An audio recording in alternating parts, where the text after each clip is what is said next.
aka kuma yɛrɛ la min diyara n ye a ko usine mun bɛ Mali la mun datuguna ko a bɛna fɛɛrɛ kɛ k'olu lawuli ani dɔgɔtɔrɔso ko Mali dɔgɔtɔrɔso ko bɛ cogo min na k'a ba don o la a y'o kumaw fɔ ani armée ka position kun bɛ cogo min na fɔlɔ sisan a nalen a ye yɛlɛmaba don armée ka kow la kɛlɛkɛminɛnw caman sanna donc a y'olu ɲɛfɔ maliyɛnw ye donc maliyɛnw ka da u la u ka baara kɛ a bɛ ɲɛnabɔ.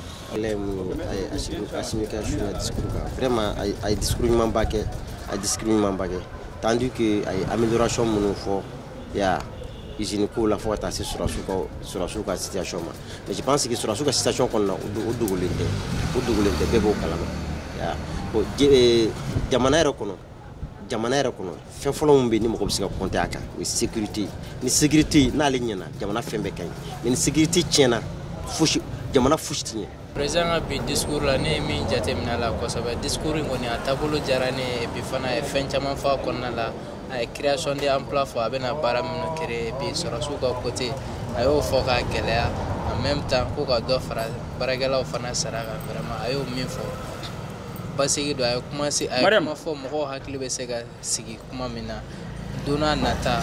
mɔgɔw bɛna segin n'a ye k'a fɔ tiɲɛ yɛrɛ la an mago bɛ mɔgɔ min na an bɛ ka mɔgɔ ɲini ni ne don a tɛna kɛ i n'a fɔ mɔgɔ minnu tɛmɛna. Comment texte relancer li fɔ Bamako ya ni Kucala ne bolo ye ko ɲɛnɛma bari parce que bigi mɔgɔw ko bila sina o b'a yira halisa k'u bɛ jamana ka taa ɲɛ kɔ bon a kumana ko armée n'o y'an ka kɛlɛkɛdenw ye k'u ye kɛlɛkɛminɛn caman sɔrɔ 2022 in kɔnɔna la donc 23 minɛtɔla filɛ nin hakili la caman bɛna fara a kan a bɛ dɔgɔtɔrɔsow jɔ a bɛ usines jɔ mais ne bolo fɛn yɛrɛ bakuruba kan ka kɛ kalanko de a kɛra sanfɛ kalanko a kɛra duguma kalanko ye an ka école karamɔgɔ bɛ baara bila la ɲinan ta san fɔlɔ ye a ka ca san joli de b'a ma don transition in kɔnɔ fo bi ne bolo la kan k'o fana fara a ka ko kɛtaw ka 2023 kɔnɔna la quoi. Wagati malikura mais sisan duti donna la donc ne bɛ se k'a fɔ bi discours in a tɛ mɔgɔ hakili sigi kosɛbɛ tiɲɛ yɛrɛ la parce que kalanko ma sabati an ka jamana in kɔnɔ kɛnɛyako ma sabati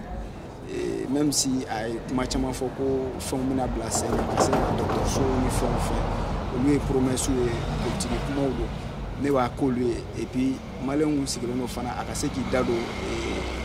46 soldats ivoiriens olu ka situation ivoirien sɔrɔdasi minnu tun b'an fɛ yan a ma maga o la bi kɔni